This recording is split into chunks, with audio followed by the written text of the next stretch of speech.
the BJP hugely, massively. On the other hand, the finances of the principal opposition parties, the Indian National Congress, are under a determined assault. This, we all believe, is unprecedented and undemocratic. Thank you.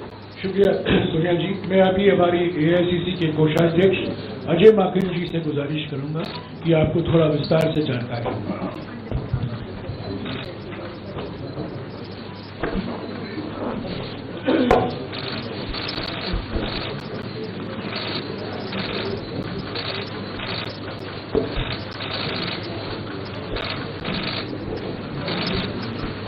धन्यवाद जयराम जी, आप सब लोगों का बहुत बहुत स्वागत है।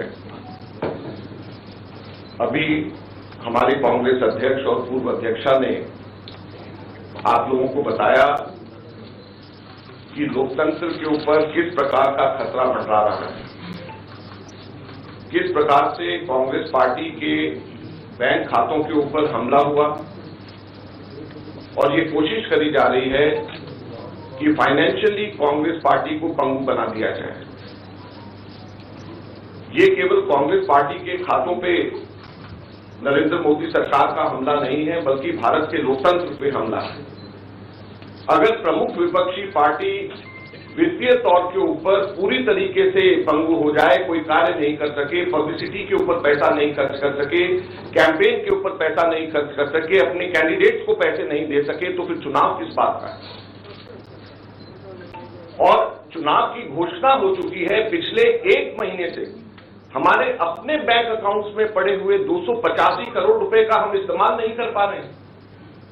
हम लोगों को पब्लिसिटी के लिए अखबारों के अंदर स्लॉट्स बुक करने, हम लोगों को पब्लिसिटी के लिए इलेक्ट्रॉनिक मीडिया के अंदर स्लॉट्स बुक करने, हमको सोशल मीडिया के अंदर इस्तेमाल करना है, हमको पोस्टर छपवाने, हमको पैम्फलेट छपवाने। अगर हम लोग वो काम भी नहीं कर सकते तो किस प्रकार से लोकतंत्र जिंदा रहेगा और कैसा लोकतंत्र है? मैंने पिछले सप्ताह आप सब लोगों के सम्मुख मोतीलाल वोरा जी के समय 2017-18 के एक केस को लेकर के इनकम टैक्स डिपार्टमेंट ने 2017-18 के बेसिस के ऊपर 7 साल बाद में जाकर के हमारे बैंक के खाते अब जाकर के फ्रीज करे हैं, उसकी जानकारी दी। मैंने कहा कि ये 7 साल पुराने कैसे फ्रीज किए जा सकते हैं और टाइमिंग इसका कैसा है। लेकिन मुझे अभी बहुत दुख के साथ कहना पड़ रहा है कि पिछले हफ्ते ये नोटिस हम लोगों के पास में आया है, इसकी कॉपी आप सब लोगों को मिल गई है, आप सब लोगों के आगे आप जरा देखिए। ये सीताराम केसरी जी के जमाने का नोटिस हमें पिछले हफ्ते आया है। आप सोचिए, सीताराम केसरी जी के जमाने का 1994-95 की असेसमेंट ईयर का नोटिस अब हमारे पास में आया है और इसको लेकर के भी आगे आने वाले समय के अंदर फिर से बैंक को फ्रीज करने का और डिमांड लगाने की ये कवायद शुरू होगी। तो ये कौन सा लोकतंत्र है?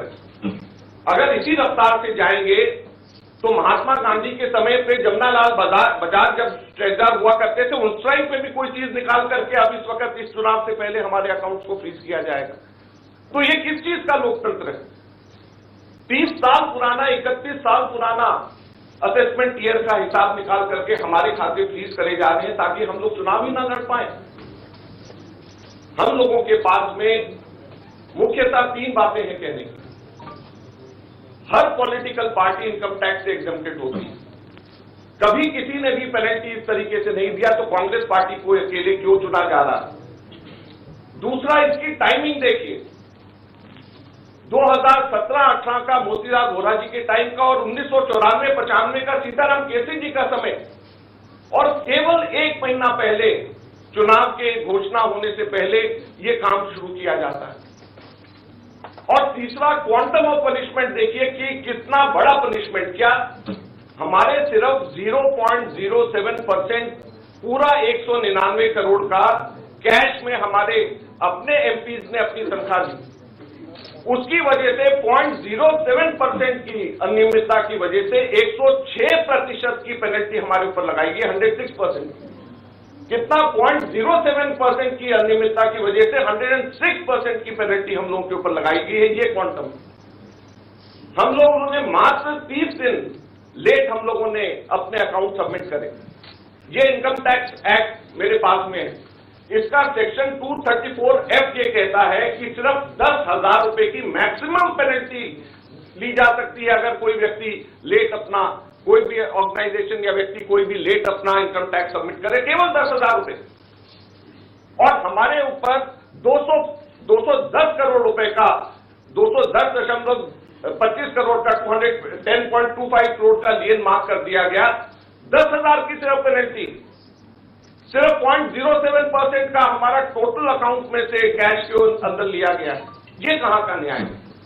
115 करोड़ रुपए फोर्सफुली हमारे बैंक अकाउंट से इनकम टैक्स ऑफिसर्स ने बैंक मैनेजर्स के पास में जाकर के सरकार को ट्रांसफर करा दिया गया। वो अब हमारे पास में नहीं है। 115 करोड़ रुपया बैंक मैनेजर्स को जाकर के एक तरीके से डरा करके, धमका करके इनकम टैक्स ऑफिसर्स ने हमारे अकाउंट से इनकम टैक्स डिपार्टमेंट और सरकार को वापस ट्रांसफर करा दिया।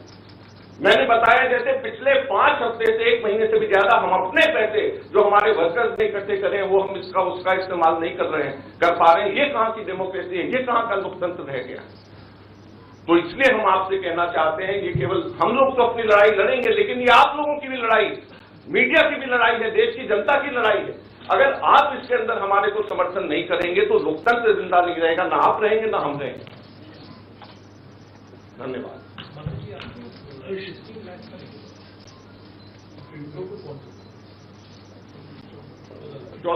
हमारा टोटल जो है 14,40,000 बनता है, जो 0.07% है।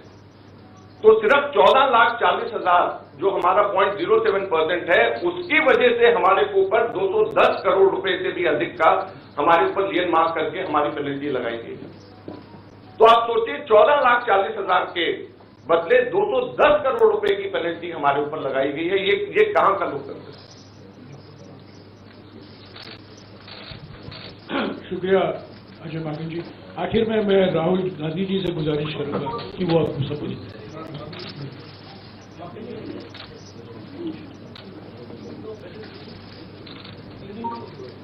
ये डिटेल्स आपको अंग्रेजी में अभी अजय माकन जी थे। Friends, there has been an assault on Indian democracy. Our accounts have been frozen since last more than 1 month. Since last around 5 weeks or so, we have been unable to utilize our own funds in the bank. You will be surprised to know that a case, income tax case pertaining to 2017-18, which is 7 years back, on that basis, income tax has served us notice for 210 crores 25 lakh rupees. That amount of lien was marked against the Congress party in all our accounts. And effectively we are unable to utilize our 285 crore rupees, our own money which is lying in the bank.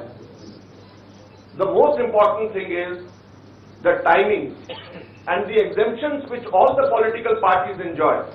When all political parties enjoy income tax exemption, then why is it being slapped on the Congress party? Never it has happened in the past that the BJP had to pay any kind of penalty, any kind of income tax. Then why is that the Congress party being singled out? The timing is such that 7 years old case, it seems that the BJP was waiting for the elections to come, and just 1 month before the elections were to be announced, they froze our accounts. So imagine how can it be a level playing field? We don't have money to give to our candidates. We don't have money to publish our pamphlets. We don't have money to organize our public meetings. We don't have money to book advertisements in the social media or in the newspapers. So how are we going to fight the elections? How is democracy still alive in the country where the principal opposition party is unable to spend even a single penny in the elections? And it is not only this, the government has not stopped only on this 2017-18 notice. We have been slapped with another notice last week, and it pertains to 1994-95 during Sitaram Kesri when he was the treasurer. So imagine we are being slapped with a notice, income tax notice, 30 years back, pertaining to accounts 30 years back. And just at the eve of election so that we are unable, our accounts are crippled and we are unable to use our own money for the elections. So please, this is the time when it is not only fight for the Congress party, our own fight alone, it is, we have to all fight together to save democracy. The Income Tax Act, Section 234F, allows maximum penalty of rupees 10,000 for late submission of income tax returns. Maximum penalty of 10,000 rupees. But on the contrary, Congress party has been slapped a penalty of 2,210 crore rupees against the violation of just 14,40,000 which we deposited in cash and 30 days delay. So the quantum of punishment is totally unmatched with a trivial small kind of mistake, you may say, or small kind of thing which has been done in 7 years back, which can easily be condoned. Thank you very much. शुक्रिया अजीत बाबू। आखिर में अभी राहुल जी आपको संबोधित करेंगे।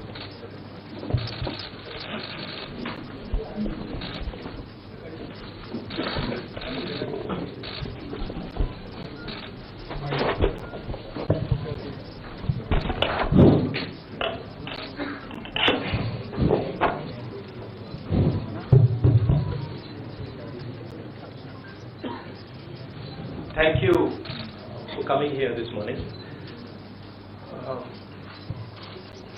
If any of you imagine, anybody in the country imagines what happens when your bank account, your ATM card, your entire financial identity is erased, right? You can imagine if it is done to a family, the family will starve to death. If it is done to a business, the business will be crippled. Right? This is what has been done to the Congress party 1 month back. All our bank accounts have been frozen. We can do no campaign work. We cannot support our workers. We cannot support our candidates. Our leaders cannot fly from one part of the country to the other. Forget fly, they can't take a railway train. And this has been done literally 2 months before the election campaign. Why is it being done? One notice comes from the 90s, another notice comes from 6-7 years ago. Quantum amount, 14 lakh rupees. And punishment, our entire financial identity. Right? What's interesting to me is that there are institutions in this country that are supposed to protect the democratic framework. There are the courts in the country, there's the election commission in the country, right? And nothing is happening. The election commission has not even said, wait a minute, you have frozen the bank account of the largest, of one of the biggest political parties, largest opposition in the country. And already our ability to fight the election has been damaged. We've already lost a month. As Mallikarjun said, we are unable to get slots for advertising. We are unable to put ads in newspapers. And so what sort of a democracy is this? This is a criminal action on the Congress party. And it's a criminal action done by the Prime Minister and the Home Minister. It's very clear. This type of activity does not happen without them in today's India. And so the idea that India is a democracy, this is a lie. There is no democracy in India today. The idea that India is the world's largest democracy is a lie. It's a complete lie. 20% of India votes for us, and we are not able to pay 2 rupees for anything. Right? And it has been orchestrated to cripple us in the elections. Now, even if our bank accounts are unfrozen today, huge amount of damage has been done to Indian democracy. And no court is saying anything. No election commission is saying anything. No institution is saying anything. Media is not saying anything. It's ridiculous. And it's your duty, and I'm not just speaking to the media, it is the duty of all the institutions of this country, it's the duty of the people of this country. You're being robbed of your most important asset. You're being robbed of your constitution, you're being robbed of your democratic structure, you're being robbed of the entire architecture, and everybody's just quiet. I can say it in एक महीने पहले Congress party के सारे bank account freeze कर दिए गए। आप सोचिए, आप किसी परिवार के बैंक अकाउंट फ्रीज करिए, किसी व्यक्ति के बैंक अकाउंट फ्रीज करिए, किसी बिजनेस के बैंक अकाउंट फ्रीज करिए, किसी भी संस्था के बैंक अकाउंट फ्रीज करिए, होता क्या है? एकदम खत्म हो जाता है। अगर आपने किसी परिवार का बैंक अकाउंट फ्रीज कर दिया, भूखे मर जाते हैं। वो कांग्रेस पार्टी के साथ किया जा रहा है। एक महीने पहले ये हुआ और किसी संस्था ने, हिंदुस्तान की संस्था ने, किसी कोर्ट ने, किसी इलेक्शन कमीशन ने चूं तक नहीं कहा। सब ड्रामा देख रहे हैं। 20% हिंदुस्तान के लोग कांग्रेस पार्टी को वोट देते हैं। हम 20% लोगों को रिप्रेजेंट करते हैं और आज हम रेलवे टिकट नहीं खरीद सकते। आज हम अपने नेता को एक शहर से दूसरे शहर नहीं भेज सकते। हम एडवर्टाइजमेंट नहीं लगा सकते। और क्यों? 14 लाख रुपए 7 साल पहले 14 लाख रुपए का इशू है और 200 करोड़ रुपए का फाइन, और सारे के सारे बैंक अकाउंट फ्रीज कर दिए। जब इनकम टैक्स, ये दिखाना मुझे जरा, सॉरी, क्या 200 करोड़, जब इनकम टैक्स, साफ इनकम टैक्स की जो एक्ट है साफ कहता है कि ज्यादा से ज्यादा 10,000 रुपए का फाइन लगेगा। तो ये है हिंदुस्तान का लोकतंत्र। ये क्रिमिनल एक्शन है कांग्रेस पार्टी के खिलाफ और हिंदुस्तान के लोकतंत्र के खिलाफ, और ये क्रिमिनल एक्शन हिंदुस्तान के प्रधानमंत्री कर रहे हैं। मेरी विनती है कि जो हिंदुस्तान के इंस्टीट्यूशंस हैं, जो वो अपने आप को हिंदुस्तान के इंस्टीट्यूशंस मानते हैं, डेमोक्रेसी को प्रोटेक्ट करते हैं, लोकतंत्र को प्रोटेक्ट करते हैं, हिंदुस्तान के कोर्ट्स हों, हिंदुस्तान का इलेक्शन कमीशन हो, वो इसके बारे में कुछ करें। और ये कहना कि हिंदुस्तान दुनिया की सबसे बड़ी डेमोक्रेसी, झूठ है। यहां कोई डेमोक्रेसी नहीं है। बिगेस्ट ऑपोजिशन पार्टी का आपने बैंक अकाउंट बंद कर दिया और एक महीने कोई कुछ नहीं बोल रहा है। केसरी जी के टाइम से नोटिस आया है। तो अजीब सी सिचुएशन है। सब लोग देख रहे हैं और हर संस्था मतलब का रोल है इसमें। कोर्ट्स का रोल है, इलेक्शन कमीशन का रोल है। धन्यवाद। शुक्रिया राहुल जी। साथियों, कांग्रेस अध्यक्ष जी, सोनिया जी, राहुल जी ने और दूसरी जरूरी बैठक से निकलकर यहाँ आए हैं आपको संबोधित करने के लिए। उनको उस बैठक में वापस लौट जाना है। आपके सवाल हमारे कोषाध्यक्ष विस्तार से जवाब देंगे। मैं कांग्रेस अध्यक्ष राहुल, सोनिया जी और राहुल जी को शुक्रिया अदा करता हूँ। शुक्रिया।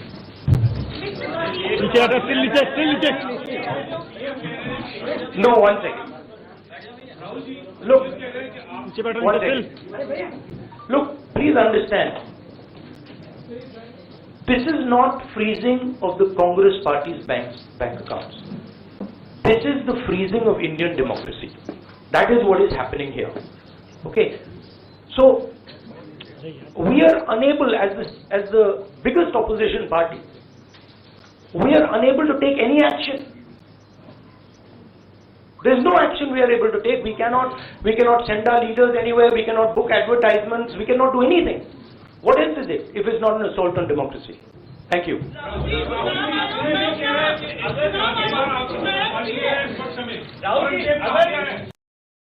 को पहले संबोधित करेंगे।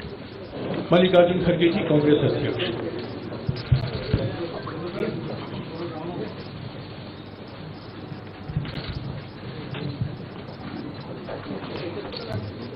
आप सभी को नमस्कार। आज इस प्रेस कॉन्फ्रेंस में हमारे नेता, पूर्व अध्यक्ष श्रीमती सोनिया गांधी जी और हमारे पूर्व अध्यक्ष श्री राहुल गांधी जी और मंच पे बैठे हुए हमारे पार्टी के ट्रेजरर, सेक्रेटरीज और दूसरे साथियों, ये विशेष प्रेस कॉन्फ्रेंस है। मैं क्योंकि ये पहली बार हमारे नेता इस चंद इश्यू पे कहेंगे और राहुल जी भी अपनी बात आखिरी में रखेंगे। मैं एक आपका समय 7-8 मिनट लूंगा और बाकी डिटेल्स में कुछ कहना है उसको टेक्निकली हमारे ट्रेजरर आपसे संबोधित करेंगे। दोस्तों, ये तो 18वीं लोकसभा के आम चुनाव की घोषणा तो हो चुकी है। देश का हर एक नागरिक इसमें भाग लेने के लिए उत्सुक है। भारत पूरी दुनिया में अपने लोकतंत्र मूल्यों और आदर्शों के लिए जाना जाता है।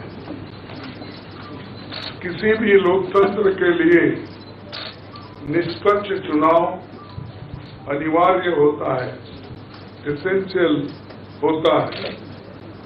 साथ ही ये भी अवश्य होता है कि सभी राजनीतिक दल के लिए लेवल प्लेइंग ग्राउंड यानी समान लेवल प्लेइंग फील्ड हो, सभी के पास समान रूप से संसाधन हो। ये नहीं कि जो सत्ता में है उनका रिसोर्सेस पर मोनोपोली हो, ये नहीं कि उनका मीडिया पर एक अधिकार हो, ये नहीं कि सत्ताधारी दल का संवैधानिक तथा न्यायिक संस्थाओं जैसे आईटी, ईडी, इलेक्शन कमीशन, अपने दूसरे ऑटोनमस बॉडीज पर प्रत्यक्ष अथवा परोक्ष नियंत्रण हो। दुर्भाग्य से जो पिछले दिनों में सुप्रीम कोर्ट के हस्तक्षेप के बाद जो इलेक्ट्रल बॉन्ड, चुनावी चंदा बॉन्ड के बारे में जो तथ्य निकलकर सामने आए वो बहुत ही चिंताजनक है, शर्मनाक भी है, क्योंकि इससे हमारे देश के छवि को ठेस पहुंची है। हमारे देश ने पिछले 70 सालों में निष्पक्ष चुनाव और स्वस्थ लोकतंत्र की छवि बनाई थी, उस पर प्रश्न चिन्ह आज उठ गया है।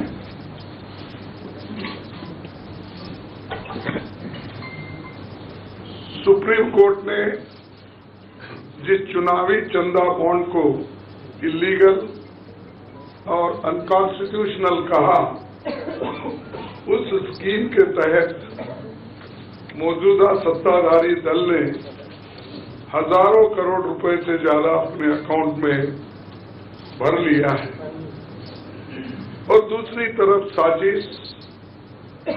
साजिशन मुख्य विपक्षी दल का बैंक अकाउंट फ्रीज कर दिया गया है ताकि हम पैसों के अभाव में बराबरी से चुनाव ना लड़े और ना लड़ पाए। ये सत्ताधारी दल द्वारा एक खतरनाक खेल है।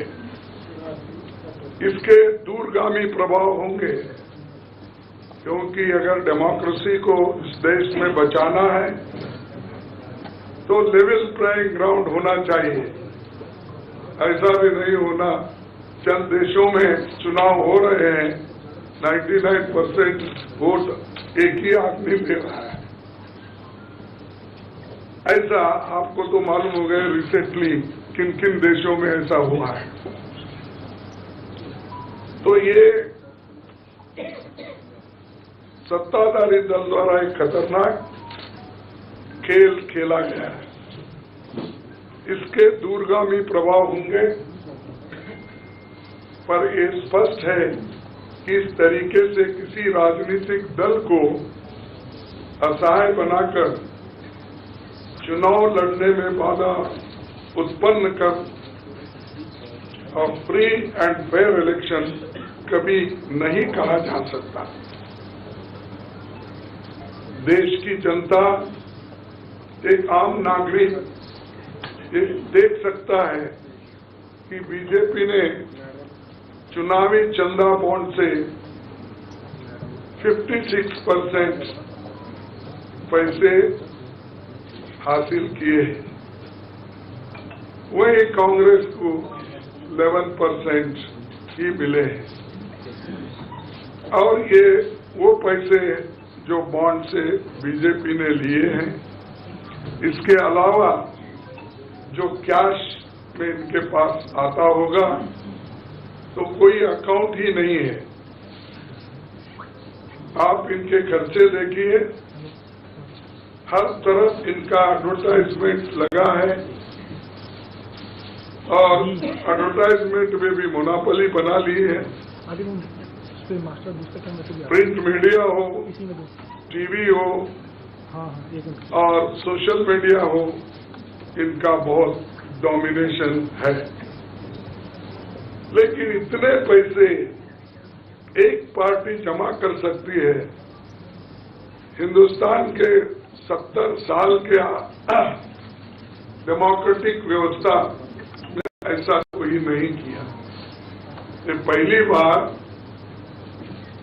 ये सरकार अनेक ढंग से पैसे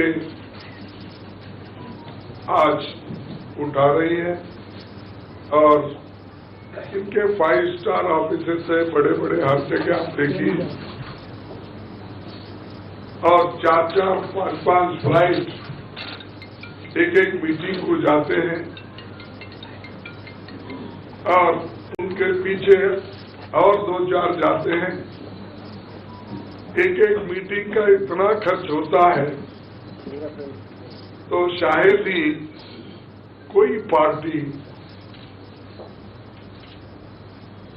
अपोजिशन पार्टी उसका 10% भी नहीं कर सकती मुकाबला। मैं कहना नहीं चाहता कि बीजेपी ने किस तरीके से कंपनियों से पैसे लिए, क्योंकि सुप्रीम कोर्ट तथ्यों की जांच कर रही है। हमें उम्मीद है कि सच्चाई बहुत जल्द हम सब के सामने आएगी।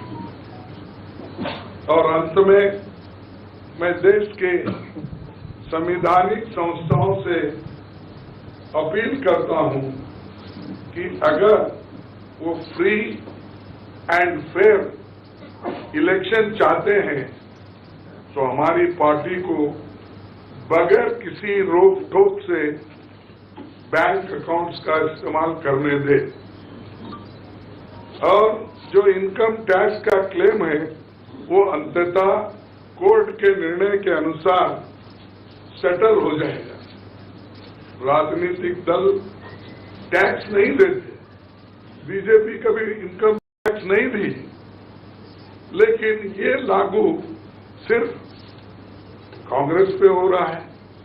कोई पॉलिटिकल पार्टी इनकम टैक्स के दायरे में नहीं आते, सच है ना? सेटल हो, राजनीतिक दल नहीं आते। बीजेपी ने कभी नहीं दिया account.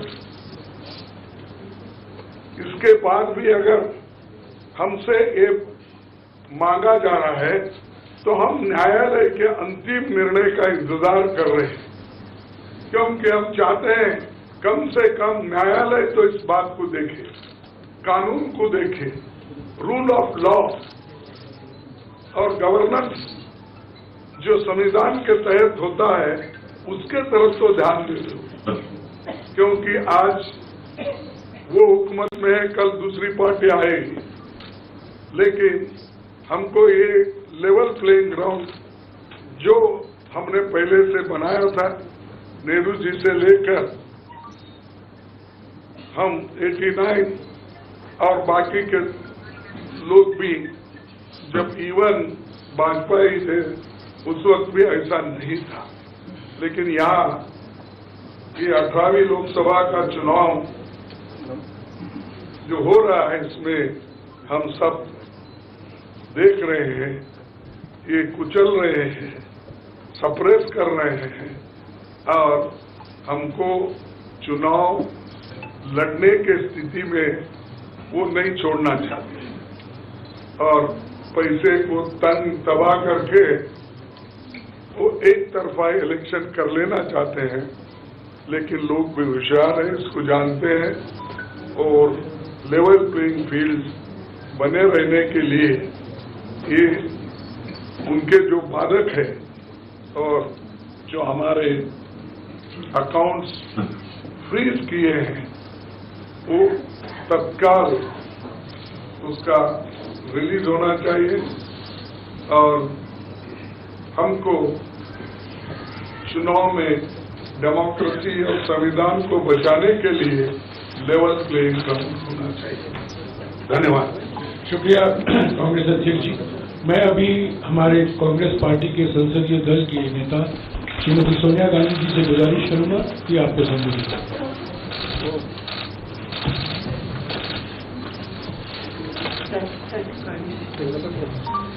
Well, the issue we are taking up today is extremely serious, as Congress President has just mentioned. This issue affects not just the Indian National Congress, it impacts our democracy itself most fundamentally. A systematic effort is underway by the Prime Minister to cripple the Indian National Congress financially. Funds collected from the public are being frozen and money from our account is being taken away forcibly. However, even under these most challenging circumstances, we are doing our very best to maintain the effectiveness of our election campaign. On the one hand, there is the electoral bond issue mentioned by Congress President Kharge, which has been declared unconstitutional by the Supreme Court. The electoral bonds have benefited, as everyone knows, the BJP hugely, massively. On the other hand, the finances of the principal opposition parties, the Indian National Congress, are under a determined assault. This, we all believe, is unprecedented and undemocratic. Thank you. शुक्रिया सोनिया जी। मैं अभी हमारी AICC के कोषाध्यक्ष अजय माकन जी से गुजारिश करूंगा कि आपको थोड़ा विस्तार से जानकारी दें।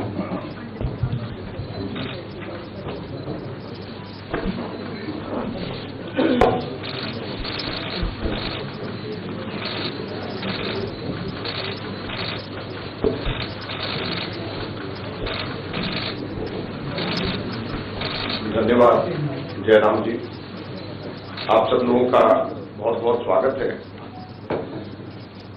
अभी हमारे कांग्रेस अध्यक्ष और पूर्व अध्यक्षा ने आप लोगों को बताया कि लोकतंत्र के ऊपर किस प्रकार का खतरा मंडरा रहा है,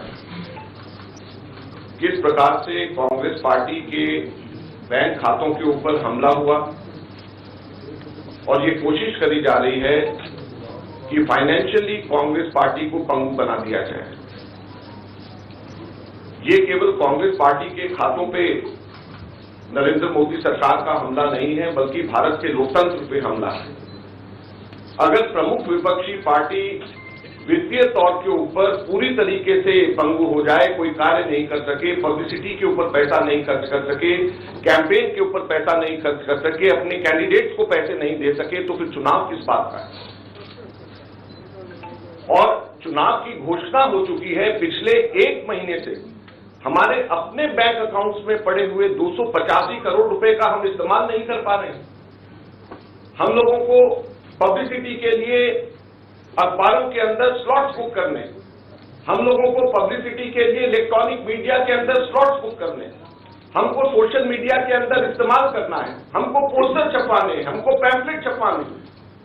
अगर हम लोग वो काम भी नहीं कर सकते तो किस प्रकार से लोकतंत्र जिंदा रहेगा और कैसा लोकतंत्र है? मैंने पिछले सप्ताह आप सब लोगों के सम्मुख मोतीलाल वोरा जी के समय 2017 एक केस को लेकर के इनकम टैक्स डिपार्टमेंट ने 2017-18 के बेसिस के ऊपर 7 साल बाद में जाकर के हमारे बैंक के खाते अब जाकर के फ्रीज करे हैं, उसकी जानकारी थी। मैंने कहा कि ये 7 साल पुराने कैसे फ्रीज किए जा सकते हैं और टाइमिंग इसका कैसा है। लेकिन मुझे अभी बहुत दुख के साथ कहना पड़ रहा है कि पिछले हफ्ते ये नोटिस हम लोगों के पास में आया है, इसकी कॉपी आप सब लोगों को भी मिल गई है, आप सब लोगों के आगे आप जरा देखिए। ये सीताराम केसरी जी के जमाने का नोटिस हमें पिछले हफ्ते आया। आप सोचिए, सीताराम केसरी जी के जमाने का 1994-95 की असेसमेंट ईयर का नोटिस अब हमारे पास में आया और इसको लेकर के भी आगे आने वाले समय के अंदर फिर से बैंक को फ्रीज करने का और डिमांड लगाने की ये कवायद शुरू होगी। तो ये कौन सा लोकतंत्र है? अगर इसी रफ्तार से जाएंगे तो महात्मा गांधी के समय पे जमनालाल बजाज जब ट्रेजरर हुआ करते थे, उस टाइम पे भी कोई चीज निकाल करके अब इस वक्त इस चुनाव से पहले हमारे अकाउंट्स को फ्रीज किया जाएगा। तो ये किस चीज का लोकतंत्र है? 30 साल पुराना, 31 साल पुराना असेसमेंट ईयर का हिसाब निकाल करके हमारे खाते फ्रीज करे जा रहे हैं ताकि हम लोग चुनाव ही ना लड़ पाए। हम लोगों के पास में मुख्यतः 3 बातें हैं कहने की। हर पॉलिटिकल पार्टी इनकम टैक्स से एग्जम्प्टेड होती है। कभी किसी ने भी पेनल्टी इस तरीके से नहीं दिया, तो कांग्रेस पार्टी को अकेले क्यों चुना जा रहा है? दूसरा, इसकी टाइमिंग देखिए। 2017-18 का मोतीलाल वोरा जी के टाइम का और 1994-95 का सीताराम केसरी जी का समय, और केवल 1 महीना पहले चुनाव के घोषणा होने से पहले ये काम शुरू किया जाता है। और तीसरा, क्वांटम ऑफ पनिशमेंट देखिए कि कितना बड़ा पनिशमेंट। क्या हमारे सिर्फ 0.07% पूरा 199 करोड़ का कैश में हमारे अपने एमपीज ने अपनी तनख्वाह दी, उसकी वजह से 0.07% की अनियमितता की वजह से 106% की पेनल्टी हमारे ऊपर लगाई गई। 106% कितना? 0.07% की अनियमितता की वजह से 106% की पेनल्टी हम लोगों के ऊपर लगाई गई है। ये क्वांटम हम लोगों ने मात्र 30 दिन लेट हम लोगों ने अपने अकाउंट सबमिट करे। ये इनकम टैक्स एक्ट मेरे पास में है, इसका सेक्शन 234F ये कहता है कि सिर्फ 10,000 रुपए की मैक्सिमम पेनल्टी ली जा सकती है अगर कोई व्यक्ति लेट अपना, कोई भी ऑर्गेनाइजेशन या व्यक्ति कोई भी लेट अपना इनकम टैक्स सबमिट करे, केवल 10,000 रुपए। और हमारे ऊपर 210 करोड़ रुपए का 210.25 करोड़ का 210.25 करोड़ का लियन मार्क कर दिया गया। 10,000 की सिर्फ पेनल्टी, सिर्फ 0.07% का हमारा टोटल अकाउंट में से कैश के अंदर लिया गया है। ये कहां का न्याय है? 115 करोड़ रुपए फोर्सफुली हमारे बैंक अकाउंट से इनकम टैक्स ऑफिसर्स ने बैंक मैनेजर्स के पास में जाकर के सरकार को ट्रांसफर करा दिया गया। वो अब हमारे पास में नहीं है। 115 करोड़ रुपया बैंक मैनेजर्स को जाकर के एक तरीके से डरा करके, धमका करके इनकम टैक्स ऑफिसर्स ने हमारे अकाउंट से इनकम टैक्स डिपार्टमेंट और सरकार को वापस ट्रांसफर करा दिया। मैंने बताया जैसे पिछले 5 हफ्ते से 1 महीने से भी ज्यादा हम अपने पैसे जो हमारे वर्कर्स ने इकट्ठे करे हैं वो हम इसका उसका इस्तेमाल नहीं कर पा रहे हैं। ये कहां की डेमोक्रेसी है? ये कहां का लोकतंत्र रह गया? तो इसलिए हम आपसे कहना चाहते हैं, ये केवल हम लोग तो अपनी लड़ाई लड़ेंगे, लेकिन ये आप लोगों की भी लड़ाई, मीडिया की भी लड़ाई है, देश की जनता की लड़ाई है। अगर आप इसके अंदर हमारे को समर्थन नहीं करेंगे तो लोकतंत्र जिंदा नहीं रहेगा, ना आप रहेंगे ना हम रहेंगे। धन्यवाद।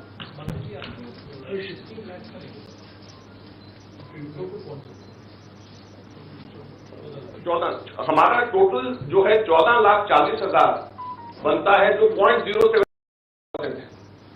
तो सिर्फ 14,40,000 जो हमारा 0.07% है, उसकी वजह से हमारे ऊपर 210 करोड़ रुपए से भी अधिक का हमारे ऊपर लियन मार्क करके हमारी पेनल्टी लगाई गई है।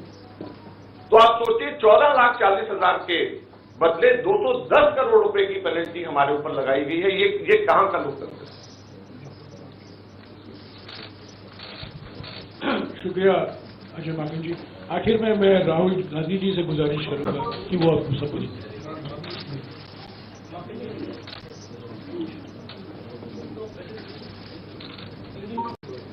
ये डिटेल्स आपको अंग्रेजी में अभी अजय माकन जी थे। Friends, there has been an assault on Indian democracy. Our accounts have been frozen since last more than 1 month. Since last around 5 weeks or so, we have been unable to utilize our own funds in the bank. You'll be surprised to know that a case, income tax case pertaining to 2017-18, which is 7 years back, on that basis, income tax has served us notice for 210 crores 25 lakh rupees. That amount of lien was marked against the Congress party in all our accounts. And effectively we are unable to utilize our 285 crore rupees, our own money which is lying in the bank. The most important thing is the timing and the exemptions which all the political parties enjoy. When all political parties enjoy income tax exemption, then why is it being slapped on the Congress party? Never it has happened in the past that the BJP had to pay any kind of penalty, any kind of income tax. Then why is that the Congress party being singled out? The timing is such that 7 years old case, it seems that the BJP was waiting for the elections to come, and just 1 month